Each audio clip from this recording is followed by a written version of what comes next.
Tout le monde pense connaître l'Égypte ancienne, les pyramides, les masques en or, les pharaons maudissant leurs tombes. Cette histoire a été racontée 1000 fois, mais ce n'est pas celle-là. C'est la version officielle polie gravée dans la pierre pour que tout le monde puisse la voir. La véritable Égypte, celle qui est vraiment troublante, se trouve dans des découvertes arrêtées qu'ils ne voulaient pas que nous voyions. Dans les eaux qu'ils ont essayé de cacher aujourd'hui, nous ignorons les cartes postales et fouillons dans les dossiers criminels de l'histoire.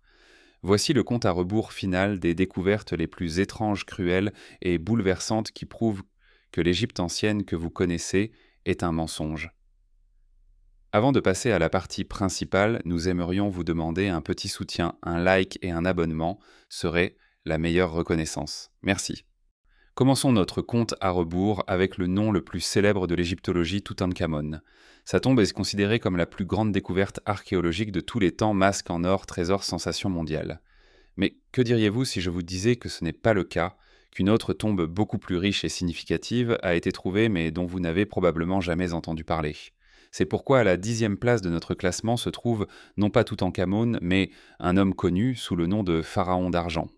En 1939, alors que le monde était au bord de la Seconde Guerre mondiale, l'archéologue français Pierre Montet effectuait des fouilles à Tanis dans le delta marécageux du Nil. Ce n'était pas le lieu le plus prestigieux. La plupart de ses collègues cherchaient la gloire dans la vallée des rois dans les sables secs du sud. Mais Montet était convaincu que Tanis, l'ancienne capitale de l'Égypte à l'époque de la fragmentation, gardait ses secrets. Et il avait raison. Il tomba sur un nécropole royal intact. Et à l'intérieur, parmi d'autres sépultures, il trouva la tombe d'un pharaon nommé Psousénès-Iyir. Ce qu'il découvrit dépassa toutes ses attentes. La tombe était remplie de trésors rivalisant en qualité avec ceux de la tombe de Toutankhamon. Sandales en or, bracelets, colliers, incrustés de lapis, lazuli et de cornaline. Mais le plus important l'attendait à l'intérieur du sarcophage. C'était le second sarcophage intérieur et il n'était pas en or. Il était en argent pur. Pour nous, aujourd'hui, l'argent est moins cher que l'or. Mais dans l'Égypte ancienne, c'était l'inverse. Les Égyptiens n'avaient pas de mines d'argent. Tout le métal devait être importé d'Asie et il était plus précieux que l'or. Le sarcophage en argent était la plus haute expression de richesse et de pouvoir. C'était comme faire un cercueil en diamant aujourd'hui. Le pharaon allongé à l'intérieur était littéralement inestimable. Son masque funéraire, également en or pur, est considéré comme l'un des plus grands chefs-d'œuvre de l'art égyptien. Alors pourquoi Psousénès-Iyir n'est-il pas aussi célèbre que Toutankhamon? Tout d'abord le temps. La tombe de Toutankhamon a été ouverte en 1922 à l'époque de l'apogée des journaux et de l'émergence d'un espace médiatique mondial. Le monde était obsédé par la malédiction des pharaons. La découverte de la tombe de Psousénès en 1939 a été complètement éclipsée par la guerre imminente. Le monde avait d'autres préoccupations. Deuxièmement, le contexte. Toutankhamon a régné à l'époque du Nouvel Empire à l'apogée de la puissance égyptienne. Psousénès-Iyir a régné pendant la troisième période intermédiaire, une époque de chaos et de fragmentation. Sa richesse semble une anomalie dans le contexte du déclin du pays. D'où venait-il pour obtenir tant d'argent et d'or alors que l'Égypte perdait ses possessions? C'est un mystère. La tombe du pharaon d'argent occupe la 10e place parce qu'elle détruit le mythe de l'unicité de Toutankhamon. Elle prouve qu'il pourrait y avoir des trésors cachés sous les sables d'Égypte dont nous n'avons même pas idée. Et elle pose une question délicate. Combien d'autres découvertes de ce type ont été faites mais sont restées inaperçues, parce que le monde était trop occupé par ses propres guerres et crises? La tombe en argent, c'est une chose, elle parle de richesse et de pouvoir. Mais qu'en est-il de la découverte qui parle d'horreur pure et sans phare? Pour cela, nous nous déplaçons à la 9e place de notre classement, où les archéologues ont trouvé ce qui ne devait pas être enterré mais exposé comme un avertissement. En 2011, une équipe d'archéologues autrichiens et allemands effectuait des fouilles à Avari dans le delta du Nil. Autrefois, c'était la capitale des Hyksos, des mystérieux conquérants asiatiques qui ont régné sur l'Égypte pendant 100 ans. Dans la cour de leur palais royal, les scientifiques ont découvert 4 fosses. Mais ce n'étaient pas des fosses à ordures. À l'intérieur, ils trouvèrent quelque chose qui ferait froid dans le dos. 16 mains humaines tranchées, toutes droites. L'expertise judiciaire a montré que les mains appartenaient à au moins 12 adultes, principalement des hommes. Elles avaient été coupées, puis soigneusement enterrées dans ces fosses cérémonielles. Que cela signifiait-il un sacrifice de masse? Les traces d'une bataille brutale, la réponse se trouve dans les textes égyptiens. Il s'est avéré que c'était une pratique militaire établie connue sous le nom d'or de bravoure. Quand un soldat égyptien, ou dans ce cas un Hyksos, tuait un ennemi, Il ne pouvait pas simplement le dire, il avait besoin d'une preuve. Et cette preuve était la main droite tranchée de l'ennemi. Le soldat apportait la main à son commandant, elle était enregistrée, et en retour, il recevait une récompense, une certaine quantité d'or. Les mains étaient une monnaie garantie par le sang. Cette découverte à Avaris est la première preuve physique de cette tradition brutale. Elle détruit complètement l'image de l'Égypte ancienne comme une civilisation exclusivement spirituelle préoccupée par l'au-delà. Elle nous montre un autre côté, une machine militaire pragmatique et impitoyable. Les fosses avec les mains n'étaient pas juste une décharge de trophées. Elles étaient enterrées dans la cour d'honneur du palais, à la vue de tous. C'était une démonstration visuelle de pouvoir. Quiconque entrait dans le palais voyait cela et comprenait ce qui arrivait aux ennemis du roi. Cette découverte occupe la 9e place parce qu'elle est un seau d'eau froide pour tous ceux qui romantisent le passé. Elle prouve qu'au-delà des temples majestueux et de la mythologie complexe se cachait un système construit sur la violence.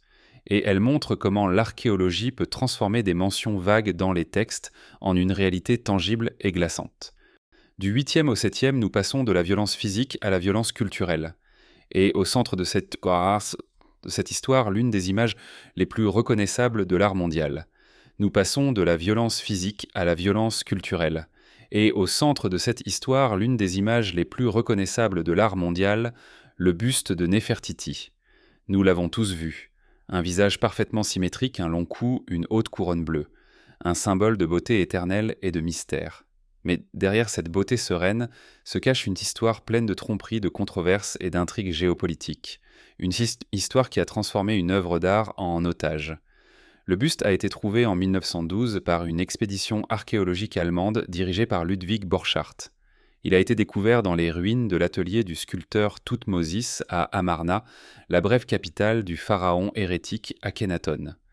La découverte était sensationnelle. Borchardt était ravi. Dans son journal, il a noté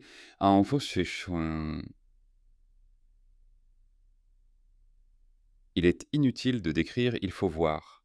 Et c'est ici que commence l'histoire de détective.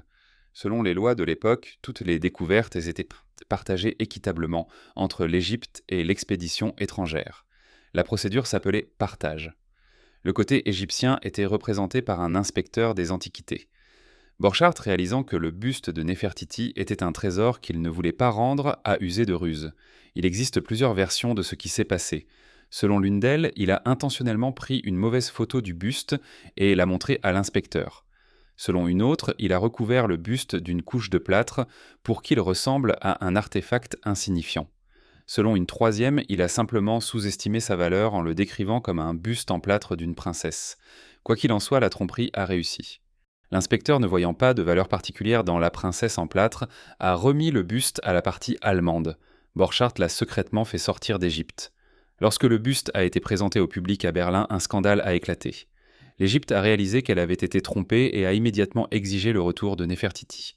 Plus de 100 ans se sont écoulés depuis, mais le différend ne s'est pas apaisé. L'Égypte considère le buste comme un patrimoine national volé. L'Allemagne insiste sur le fait qu'elle l'a obtenu légalement selon les lois de l'époque. Néfertiti est devenu le trophée culturel le plus célèbre au monde. Mais pourquoi ce buste est-il si important? Pas seulement à cause de sa beauté. Il est unique. Il est le symbole de la période amarnienne, une révolution religieuse et culturelle d'Akhenaton qui a rejeté les anciens dieux et introduit le culte du dieu unique Aton. L'art de cette période est devenu plus réaliste intime. Et le buste de Néfertiti, son apogée, n'est pas idéalisé. Nous voyons des rides aux yeux, une asymétrie du visage. C'est le portrait d'une femme vivante, d'une reine mystérieuse et puissante dont nous savons encore très peu. Était-elle la co-régente de son mari? A-t-elle régné seule après sa mort sous le nom de Soumenkara? L'absence de sa tombe est l'un des plus grands mystères de l'égyptologie. Ce buste occupe la 8e place parce qu'il raconte comment le passé devient un champ de bataille pour le présent. C'est une histoire de colonialisme, de nationalisme et de qui possède réellement l'histoire. Et pendant que les politiciens se disputent, Néfertiti, avec son sourire mystérieux et son œil absent, continue de nous regarder depuis sa vitrine en verre à Berlin gardant ses secrets. Tendance à penser à la momification comme un rituel destiné aux gens, aux pharaons et à la noblesse. Mais des découvertes récentes montrent que les Égyptiens ne momifiaient pas seulement des humains, ils momifiaient des millions d'animaux. Et ce n'étaient pas simplement des animaux de compagnie enterrés avec leur maître, c'était toute une industrie, un zoo sacré pour les dieux. À la 7e place de notre classement, une découverte qui révèle l'ampleur et l'étrangeté de ce culte. En 2039, dans le nécropole de Saqqara, une immense tombe remplie de momies a été découverte mais pas humaine. Il y avait des centaines de chats momifiés, de crocodiles, de cobras et même quelques lionceaux. Mais la découverte la plus étrange était des dizaines de scarabées momifiés enveloppés dans des bandelettes de lin et placés dans de minuscules sarcophages. Que signifie tout cela à la période tardive de l'histoire égyptienne vers 654 avant notre ère? Le culte des animaux a atteint son apogée. Les Égyptiens croyaient que de nombreux dieux pouvaient s'incarner dans certains animaux, le dieu de la sagesse Thoth dans l'ibis ou le babouin, la déesse chatte Bastet dans les chats, le dieu de l'eau et de la fertilité, Sobek dans le crocodile. À travers le pays, il existait d'énormes complexes de temples dédiés à ces dieux, et près de ces temples, il y avait des fermes où des milliers d'animaux sacrés étaient élevés. Les pèlerins venant au temple achetaient la momie de l'animal correspondant comme offrande aux dieux. C'était comme allumer une bougie dans une église, vous achetiez la momie d'un chat pour demander à la déesse Bastet de protéger votre maison, vous achetiez la momie d'un ibis pour demander au dieu Thoth de vous accorder la sagesse. C'était un énorme business. Les archéologues ont découvert des catacombes entières, remplies de momies. À Tuna el Gabal, des catacombes contenant environ 4 millions de momies d'ibis ont été trouvées. À Bubastis, à Saqqara, des millions de momies de chats. La tomographie par ordinateur de ces momies a montré que de nombreux animaux avaient été tués jeunes spécialement pour la momification. Ils n'hésitaient pas à tromper. Mais pourquoi faisaient-ils cela? Ce n'était pas simplement un culte des animaux. Ils croyaient que l'animal était un réceptacle pour une essence divine. En sacrifiant et en momifiant l'animal, ils envoyaient un message à Dieu sous sa propre forme. Cela occupe la 7e place, car cela change complètement notre perception de la religion égyptienne. Ce n'était pas seulement une théologie élevée d'Osiris et de jugement après la mort. C'était aussi une pratique populaire de masse presque superstitieuse qui imprégnait toute la société. Et cela montre à quel point la pensée des anciens pouvait être étrangère et étrange. Pour nous, un animal est un ami ou de la nourriture. Pour eux, c'était un portail vers le monde des dieux. Parfois, les découvertes les plus importantes ne sont pas le résultat de longues recherches, mais de pures coïncidences, et elles peuvent être cachées à la vue de tous. C'est ce qui s'est passé avec la découverte qui occupe la 6e place de notre classement. C'est l'histoire d'une boîte en pierre qui s'est révélée être une capsule temporelle menant à l'une des femmes les plus puissantes de l'histoire de l'Égypte. Le cadre est Deir el-Bahar, un complexe funéraire sur la rive ouest du Nil en face de Luxor. Ici se trouve le célèbre temple en terrasse de la reine Hatshepsut. Lors de fouilles près du temple, des archéologues polonais sont tombés sur un tas de pierres et de gravats. Parmi eux se trouvait un bloc de pierre peu remarquable qui ressemblait à des déchets de construction ordinaires. Mais lorsqu'il fut soulevé, un compartiment secret apparut.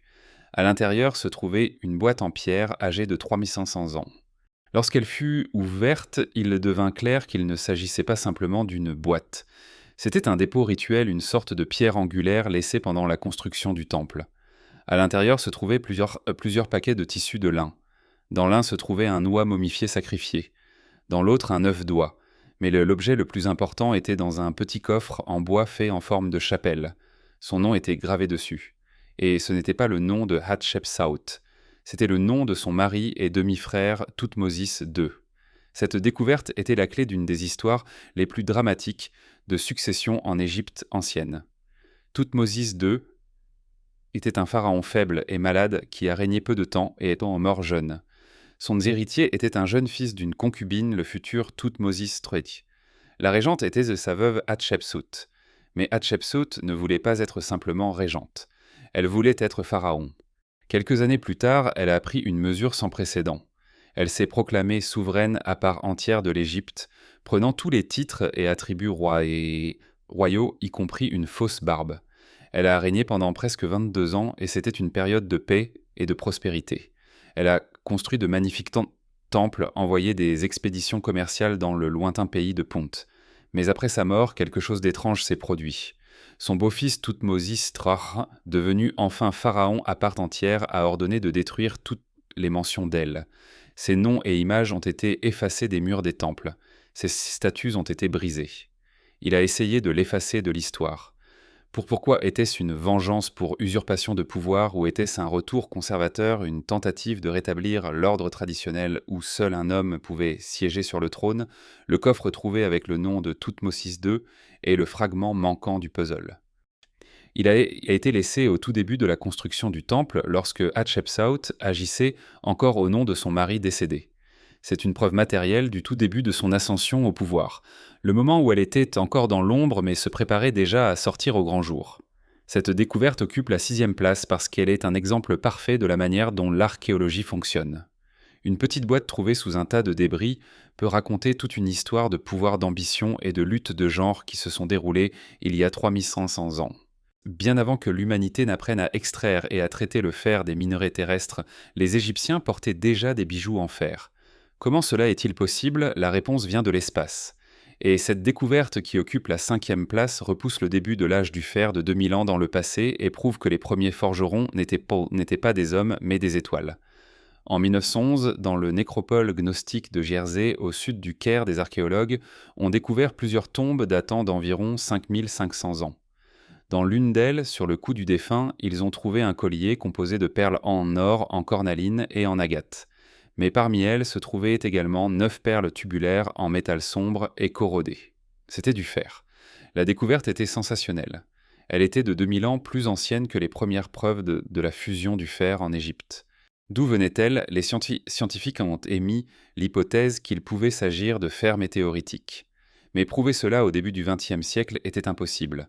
Le mystère est resté non résolu pendant presque un siècle. Ce n'est qu'en 2013 qu'un groupe de scientifiques de l'Open University au Royaume-Uni a obtenu la permission d'analyser l'une de ces perles en utilisant des technologies de pointe, la spectroscopie des neutrons et des rayons gamma. Cette méthode permet de déterminer la composition chimique d'un objet sans le détruire. Les résultats de cette étude étaient stupéfiants. L'analyse a montré que le fer contenait un très haut pourcentage de nickel, environ 7,5%. Le fer terrestre ne contient pratiquement pas de nickel. Un tel rapport est une signature indiscutable d'un météore. Mais ce n'était pas tout. Les scientifiques ont également trouvé des traces de cobalt et de germanium, ce qui a définitivement confirmé l'origine extraterrestre du métal. Mais comment les anciens artisans l'ont-ils travaillé? Le fer météoritique est très dur et fragile. Il est difficile à forger. L'étude a montré que les Égyptiens ne l'avaient pas fondu. Ils prenaient un petit fragment de météore et le martelaient longtemps et patiemment en une fine feuille. Ensuite, ils enroulaient cette feuille en tube pour en faire une perle. C'était un travail incroyablement complexe et laborieux. Pourquoi ont-ils fourni tant d'efforts? Parce que pour eux, ce métal n'était pas simplement du fer. C'était un don des cieux. Littéralement, dans les textes égyptiens, le fer était appelé pierre céleste, ce qui signifie minerai céleste ou tempête venue du ciel. Ils savaient qu'il tombait du ciel. Pour eux, c'était un matériau sacré et magique. Ils croyaient qu'il avait des propriétés protectrices. Ce n'est pas un hasard si les premiers objets en fer étaient des amulettes et des ornements trouvés dans des tombes. Cette découverte occupe la 5e place parce qu'elle change notre perception du développement technologique de l'humanité. Elle prouve que l'âge du fer n'a pas commencé avec l'invention du four de fusion, mais au moment où notre ancêtre a ramassé un étrange et lourd caillou, où tombaient des étoiles, et a deviné qu'il pouvait en faire quelque chose. C'est l'histoire de la façon dont l'espace nous a offert l'une des technologies les plus importantes de notre histoire. À partir de ce point, nous entrons dans un domaine où la science frôle ce que l'on appelle la théorie du complot. À la 4e place se trouve l'une des images les plus controversées et les plus captivantes jamais trouvées en Égypte. Un relief qui, selon certains, prouve que les anciens Égyptiens possédaient une technologie qu'ils ne devaient pas avoir. C'est ce qu'on appelle la lumière de Dendera. Dans le temple de la déesse Hathor à Dendera, dans l'une des cryptes souterraines, se trouve un relief qui ne ressemble à rien d'autre. Il représente des figures humaines tenant de gigantesques objets allongés, ressemblant à des lampes électriques modernes ou à des tubes de crooks. À l'intérieur de ces lampes, des serpents s'enroulent. De la base de la lampe part quelque chose qui ressemble à un cordon menant à une boîte sur laquelle est assis un dieu avec des couteaux. À côté, il y a une colonne ressemblant à un isolateur. Lorsque cette image est devenue largement connue au XXe siècle, elle a fait exploser le monde de l'histoire alternative. Des auteurs comme Erich von Däniken ont immédiatement déclaré qu'il s'agissait d'une preuve directe de contact paléolithique. Ils affirmaient que c'était un schéma d'une lampe électrique donnée aux Égyptiens par des extraterrestres. Le serpent serait le filament, le lotus à la base le culot. Le cordon serait le câble électrique et la boîte le générateur. La théorie semble séduisante. Elle explique comment les Égyptiens pouvaient éclairer les intérieurs des tombes, où il n'y a pas de traces de suie provenant de torches. Un ingénieur norvégien a même construit un modèle fonctionnel de cette lampe basée sur le relief, et elle brillait d'une lumière violette. Mais, et si tout cela n'était pas vrai, et si nous essayions simplement de voir des technologies familières dans ce qui ne l'est pas, regardons ce relief à travers les yeux d'un égyptologue. Pour un spécialiste de la mythologie égyptienne, il n'y a pas de mystère ici. C'est une image standard, bien que stylistiquement inhabituelle, d'un des mythes centraux de la création du monde. La lampe représente en réalité l'utérus de la déesse céleste Nout, symbolisant les eaux primordiales. Le serpent à l'intérieur est le dieu Arsontep, une des formes du dieu Soleil-Ré qui naît de cet utérus. Le lotus à la base est un symbole de création et de naissance. Le serpent sortant du lotus est une image canonique dans l'art égyptien. Le cordon et la tige du lotus, c'est en fait le plus ancien symbole de stabilité et de colonne vertébrale du dieu Osiris. Tous les hiéroglyphes entourant cette scène confirment cette interprétation mythologique. Ils parlent de la naissance du soleil, de la création de la cyclicité du temps. Aucun mot sur l'électricité. Et qu'en est-il de l'absence de suie dans les tombes ? Les égyptologues répondent aussi à cette question. Tout d'abord, il y avait de la suie, elle a simplement été nettoyée au fil des milliers d'années. Deuxièmement, ils utilisaient des lampes à huile avec du sel qui fume presque pas. Et troisièmement, ils pouvaient utiliser un système complexe de miroirs en cuivre qui reflétait la lumière du soleil et la dirigeait dans les couloirs. La lumière de Dendera occupe la 4e place car c'est un exemple parfait de la manière dont nous projetons notre propre conscience sur le passé. Nous voyons une ampoule parce que nous vivons dans un monde d'ampoules. Mais les Égyptiens vivaient dans un monde de dieux, de symboles et de mythes. Leur lumière n'était pas électrique mais divine. Ce relief est un test de Rorschach pour l'histoire. Et ce que vous y voyez en dit plus sur vous que sur l'Égypte ancienne. Presque toutes les grandes tombes des pharaons ont été trouvées, mais une, la plus convoitée, la plus légendaire, échappe encore aux archéologues. La tombe de la dernière reine d'Égypte, la tombe de Cléopâtre. La trouver signifierait faire une découverte qui éclipserait même la tombe de Toutankhamon. Et récemment, il semble que les archéologues se soient approchés de la résolution de ce mystère comme jamais auparavant. À la 3e place de notre classement se trouve non pas la découverte elle-même, mais le chemin qui y mène. Une histoire fascinante de recherche qui dure depuis de nombreuses années et qui a récemment conduit à une percée. Cléopâtre VII, la dernière de la dynastie ptolémaïque, s'est suicidée en 30 avec JC après sa défaite face aux Romains. Des auteurs anciens comme Plutarque écrivent qu'elle a été enterrée avec son amant, le général romain Marc-Antoine. L'empereur romain Octave, son vainqueur, a permis de les enterrer ensemble avec des honneurs royaux. Mais où la plupart des chercheurs pensaient que la tombe se trouvait à Alexandrie, la capitale de Cléopâtre. Mais l'ancienne Alexandrie a été détruite par des tremblements de terre et des tsunamis, et se trouve maintenant sous l'eau. Les recherches là-bas semblaient désespérées, mais une archéologue, Kathleen Martinez de la République dominicaine, a défié toutes les attentes. Elle était obsédée par Cléopâtre.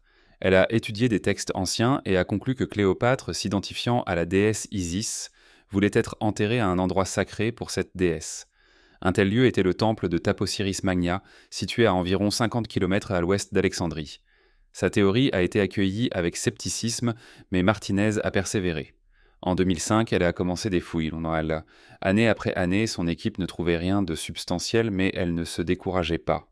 Elle a trouvé des pièces de monnaie avec l'image de Cléopâtre, des statues de la déesse Isis, des puits avec des sépultures de la période gréco-romaine. Tout cela indiquait que c'était un lieu important à son époque. Et en 2022, sa persévérance a été récompensée. Sous le temple, à une profondeur de 13 mètres, son équipe a découvert quelque chose d'incroyable, un tunnel, parfaitement taillé dans la roche, mesurant 2 mètres de haut et plus de 1300 mètres de long. Une merveille architecturale que les experts comparent au tunnel de Palinos sur l'île grecque de Samos. Ce tunnel mène-t-il à la tombe de Cléopâtre? Nous ne le savons pas encore. Une partie du tunnel est inondée par les eaux de la Méditerranée. Les fouilles se poursuivent, mais c'est la piste la plus prometteuse depuis 2000 ans. Le simple fait de l'existence d'une telle structure monumentale sous le temple d'Isis, construit à l'époque ptolémaïque, est déjà une sensation. Cette histoire occupe la 3e place parce qu'elle n'est pas encore terminée. C'est un détective qui se déroule sous nos yeux.